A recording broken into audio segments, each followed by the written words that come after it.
नमस्कार दोस्तों, स्वागत है आपका इस नए वीडियो में। हमारी जिंदगी में कई बार हम खुद को एक मुश्किल घड़ी में पाते हैं। कई बार हमें बड़े फैसले लेने पड़ते हैं, लेकिन हमें यह नहीं पता होता कि वो सही है या गलत। क्या उस फैसले का परिणाम हमारे जीवन में खुशियां लाएगा या मुसीबत। लेकिन कई बार हमारे पास सही निर्णय लेने की सुझाव नहीं होते और हम जल्दबाजी में फैसला कर लेते हैं, और उन फैसलों की वजह से हमारी जिंदगी सुखमय हो सकती है या फिर हमारी जिंदगी नरक से भी बढ़कर हो सकती है। इसलिए सही फैसला लेने की क्षमता हमारे जीवन में सफलता हासिल करने के लिए आवश्यक है। तो चलिए आज की इस बोध कहानी के माध्यम से जानते हैं कि जीवन में सही फैसले कैसे लिए जाएं, और यह भी कि सही निर्णय लेने के तरीका कौन सा है। तो बिना किसी देरी के कहानी शुरू करते हैं दोस्तों। कई साल पहले की बात है। एक छोटे से राज्य में एक बौद्ध भिक्षु निवास कर रहे थे, जिन्हें सभी जगहों पर उनके ज्ञान के बड़े चर्चे थे। वह बौद्ध भिक्षु बहुत ज्ञानी थे। उनके पास लोग बहुत दूर दूर से आते थे ताकि वे उनसे अपनी समस्याओं का समाधान प्राप्त कर सके।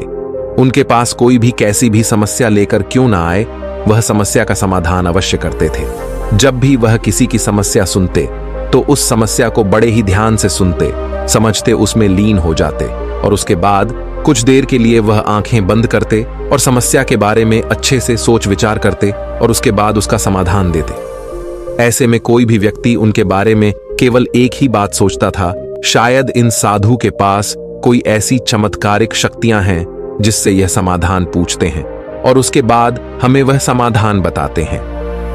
एक बार एक युवक ने उन महाराज से यह पूछ भी लिया, क्या आपके पास ऐसी कोई चमत्कारी शक्तियां हैं जिसके कारण आप हमारी समस्याओं का समाधान करते हैं, या आपके पास ऐसी कोई दिव्य दृष्टि है जिससे आप हमारी समस्याओं का समाधान खोज पाते हैं।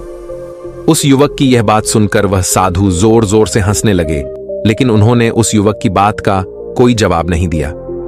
उसके कुछ ही दिनों बाद उस राज्य में एक बड़ी अजीब सी घटना घटी। उस राज्य में एक बुढ़िया औरत रहा करती थी, जो अपने पूरे घर में अकेले ही रहती थी। उसका कोई ना था। उस राज्य से होकर 4 मित्र अपने घर की ओर जा रहे थे। वे लोग दूसरे नगर में काम करके पैसा इकट्ठा करके अपने गांव की ओर जा रहे थे। ये बात बहुत पुराने जमाने की है, जब यातायात के साधन ना हुआ करते थे, इसलिए वे लोग पैदल ही यात्रा किया करते थे। इसी कारण वे चारों मित्र अपने अपने धन को इकट्ठा करके अपने गांव की ओर प्रस्थान कर रहे थे। उन चारों ने अपना अपना धन एक छोटी सी पोटली में रखा था और उसी पोटली में उन सब की सारी कमाई थी। तभी उन चारों मित्रों में से एक मित्र कहता है, मित्रों, इस तरह से यदि हम अपना धन अलग अलग रखेंगे तो इससे हमारा धन चोरी हो सकता है। क्यों ना हम अपना सारा धन एक ही पोटली में रख दें, जिससे हम सब इस पर ध्यान भी दे सकेंगे और हमारा धन सुरक्षित भी हो जाएगा। और जब हम अपने गांव पहुंच जाएंगे तो हम वहां पर अपना अपना हिस्सा इसमें से ले लेंगे। उन तीनों मित्रों ने उस युवक की बात मान ली और वे सभी मिलकर अपना धन एक ही पोटली में रख देते हैं, और वे सभी मिलकर अपने गांव की ओर आगे बढ़ते हैं। चलते चलते काफी समय बीत चुका था और अब रात्रि होने वाली थी। तभी आगे चलकर रास्ते में उन्हें एक घर दिखाई दिया, जहां पर एक बूढ़ी औरत रहा करती थी। रात्रि का समय भी हो चुका था और उन चारों मित्रों को रात रुकने के लिए कोई ना कोई जगह की आवश्यकता भी थी। ऐसे में उन चारों ने मिलकर यह योजना बनाई कि वे लोग आज रात इसी घर में ठहरेंगे। इसलिए वे चारों लोग उस घर की ओर आगे बढ़ते हैं। उस घर का दरवाजा खटखटाते हैं। तभी सामने से एक बूढ़ी औरत दरवाजा खोलती है और उन चारों मित्रों में से एक मित्र हाथ जोड़कर उस बूढ़ी औरत से कहता है, माता जी, हम अपने गांव की ओर जा रहे थे, लेकिन यहां रास्ते में ही रात हो गई और अब हम इतनी रात में सफर नहीं कर सकते।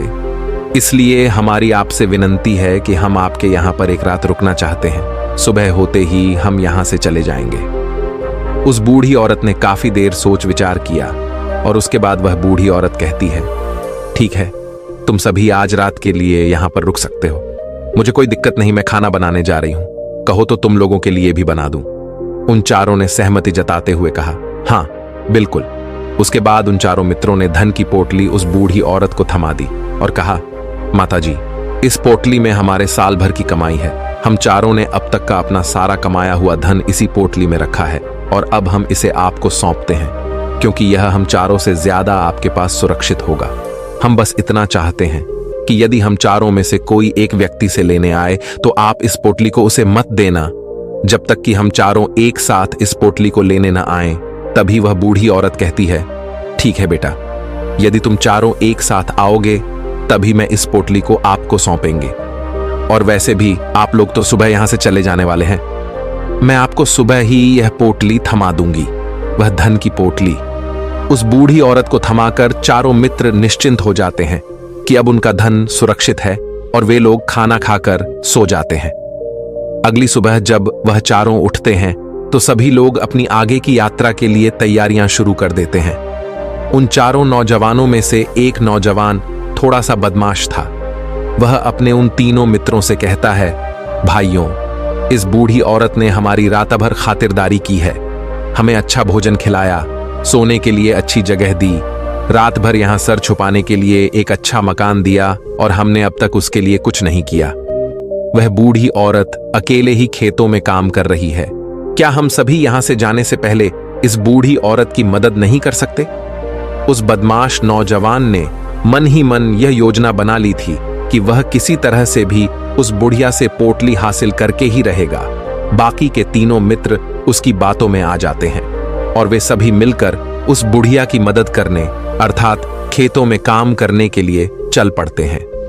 वे सभी मिलकर खेतों का काम कर ही रहे थे कि तभी वह बदमाश नौजवान अपने बाकी तीनों मित्रों से कहता है, मित्र, मुझे जोरों की प्यास लग गई है, मैं जरा उस बूढ़ी औरत से पानी मांगकर लाता हूं। वह बाकी मित्र भी अब काफी थक चुके थे, उन्हें भी जोरों की प्यास लगी थी, इसलिए वह तीनों मित्र उसे वहां से जाने की अनुमति दे देते हैं। जैसे ही वह बदमाश उस बूढ़ी औरत के पास पहुंचता है, वह उस बूढ़ी औरत से कहता है, माताजी, अब हम यहां से जा रहे हैं, कृपया करके हमारे धन की पोटली हमें वापस दे दें। इस पर वह बूढ़ी औरत कहती है, नहीं नहीं, जब तक तुम चारों एक साथ ना हो तब तक मैं वह पोटली किसी को नहीं दे सकती।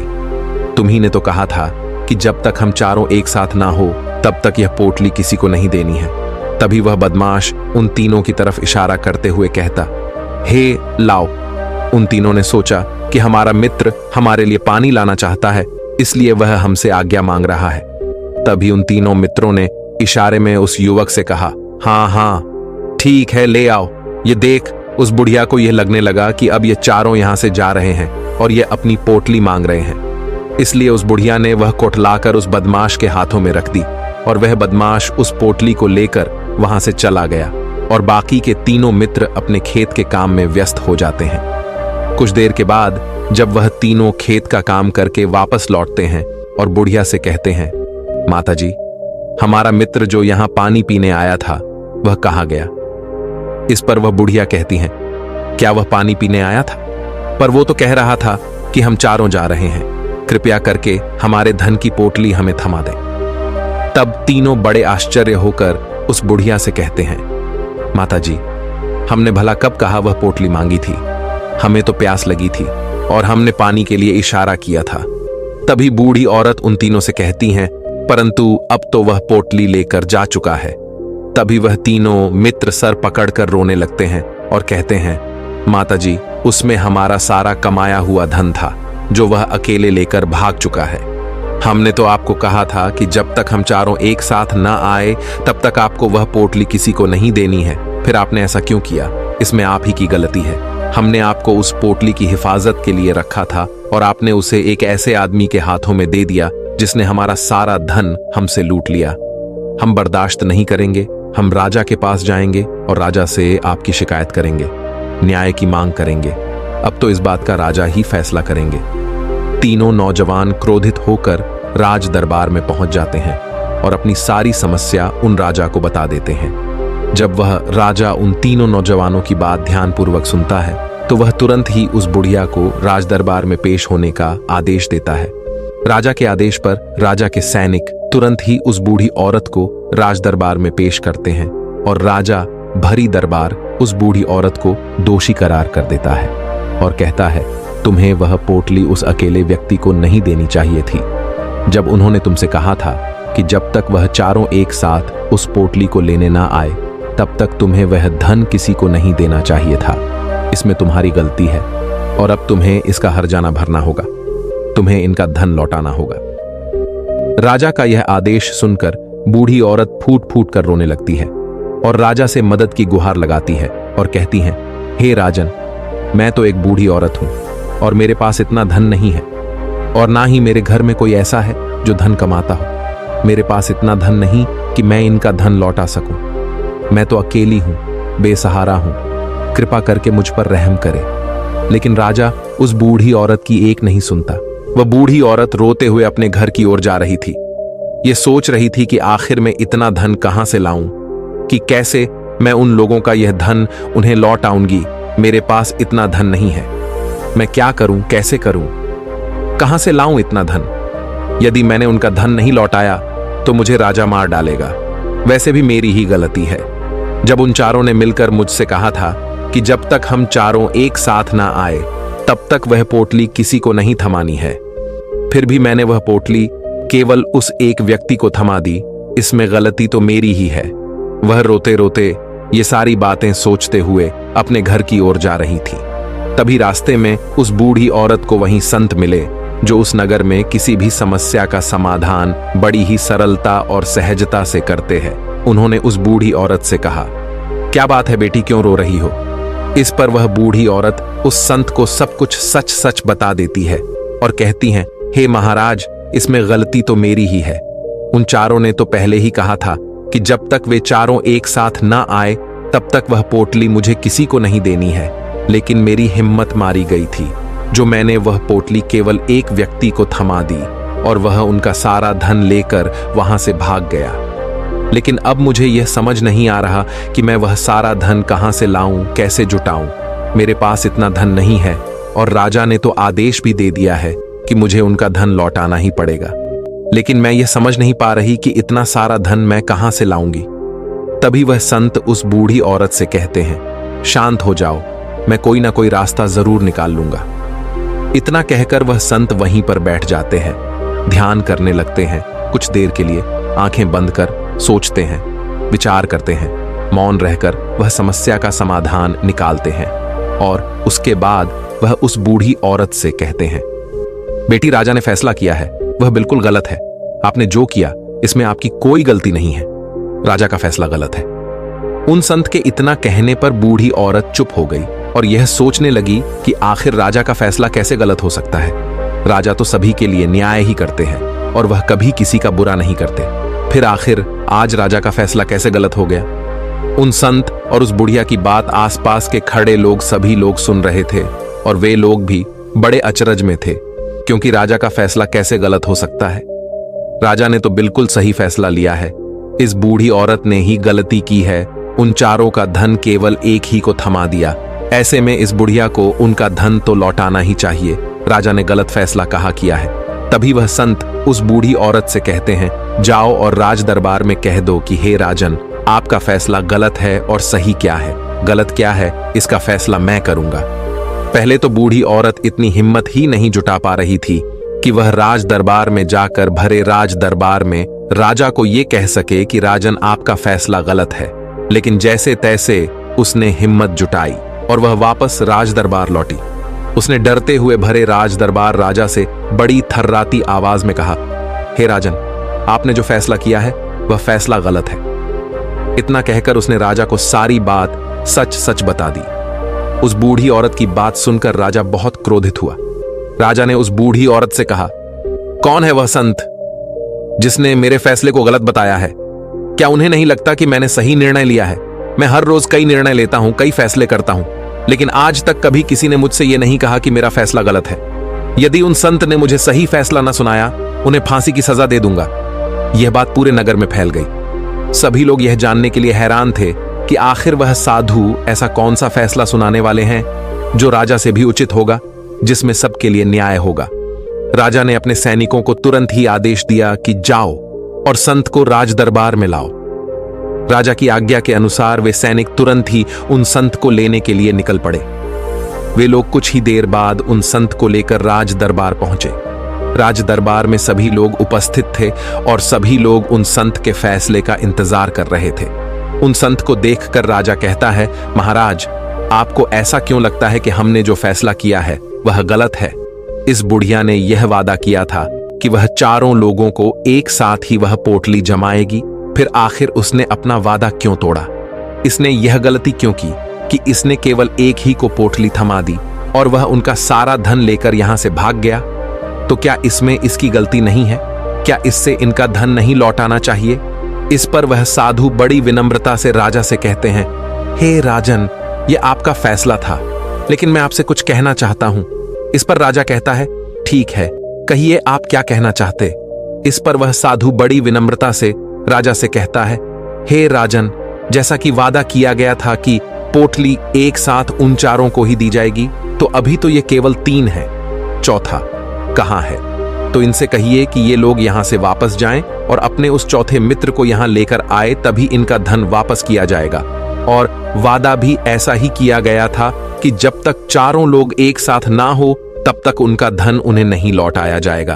और यदि यह बूढ़ी औरत इन तीनों को धन लौटा देती है तो ये बूढ़ी औरत अपना वादा तोड़ देगी, और ये सही नहीं है। इसलिए यदि आप चाहते हैं कि इनका धन लौट आया जाए तो पहले इनसे कहिए कि ये लोग जाएं और अपने उस चौथे मित्र को यहां पर वापस ले आए। उस राज दरबार में हर कोई इस बात को सुनकर बहुत खुश हुआ।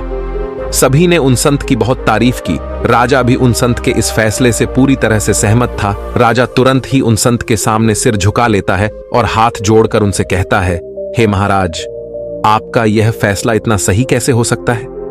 आखिरी बात मेरे दिमाग में आई क्यों नहीं? मैंने इस बात को इस तरह से सोचा क्यों नहीं? तभी वह साधु उस राजा से कहते हैं, हे राजन, आपके पास और भी काम होते हैं। आप दिन भर व्यस्त रहते हैं और आपको जल्दबाजी में फैसले लेने पड़ते हैं। आपने इस मामले को सुना समझा, लेकिन इसे देखने में आप गलती कर गए। इससे आपने केवल ऊपरी तौर पर देखा। आपने इसकी गहराई तक जाने का प्रयास तक नहीं किया। यदि आपने इस मामले की गहराई को देखा होता, समझा होता, तो आप भी इसी नतीजे पर आते। जब तक हम किसी मामले की गहराई तक नहीं जाते, तब तक हम उसका सही समाधान नहीं निकाल सकते। लेकिन हम में से अधिकांश लोग तो अपने फैसले केवल जल्दबाजी में लेना चाहते हैं, भले ही वह मामला कितना भी गंभीर क्यों ना हो। हमें तो बस अपना हक चाहिए, हमारा नाम होना चाहिए, भले ही फैसला हमारे लिए आगे चलकर हमारे लिए नुकसानदायी क्यों ना हो। लेकिन हम तो उस मामले की गहराई तक जाने के लिए सोचते तक नहीं। तभी वह राजा उन संत से कहता है, हे महाराज, क्या आपके पास कोई दिव्य शक्तियां हैं? क्या आपके पास ऐसी कोई चमत्कारिक शक्ति है जिसे आप सवाल करते हैं और बदले में वह आपको जवाब देती है, जिस कारण आप सटीक और सही समाधान बता पाते हैं? राजा की यह बात सुनकर वसंत मुस्कुराने लगे और राजा से कहते हैं, हे राजन, यह सवाल मुझसे कई लोगों ने पूछा है और मैंने कभी किसी का कोई जवाब नहीं दिया। लेकिन आप इस राज्य के राजा हैं, इसलिए मैं आपके इस प्रश्न का उत्तर देता हूं। आप में से कई लोगों को यहां ऐसा लगता है कि मेरे पास कोई ऐसी शक्तियां हैं जिससे मैं बात कर सकता हूं, जिससे मैं कोई भी समस्या का समाधान पा सकता हूं। लेकिन मैं आप लोगों को एक बात सच सच बता देता हूं, मेरे पास ऐसी कोई शक्तियां नहीं हैं। मैं तो केवल हर मामले की गहराई तक सोचता हूं, उस बात पर विचार करता हूं, और जब मैं विचार करता हूं तो मेरे सामने कई सारे समाधान आते हैं, और जो समाधान मेरे सामने आते हैं मैं उन पर भी विचार करता हूं, उनके बारे में भी गहराई तक जाता हूं। और जब मुझे लगता है कि इस समस्या का समाधान यही होना चाहिए, तभी मैं समाधान उस व्यक्ति को देता हूं ताकि वह अपनी समस्या का समाधान कर सके। अब आप ही सोचिए, आप जल्दबाजी में यह फैसला लेकर इस बुढ़िया का जीवन पूरी तरह से बर्बाद कर देते। हमारा पूरा जीवन केवल एक फैसले पर निर्भर करता है। यदि वह फैसला सही हुआ तो हमारा जीवन अच्छा बन जाएगा, और यदि वह फैसला गलत निकला तो हमारा जीवन नर्क से भी बदतर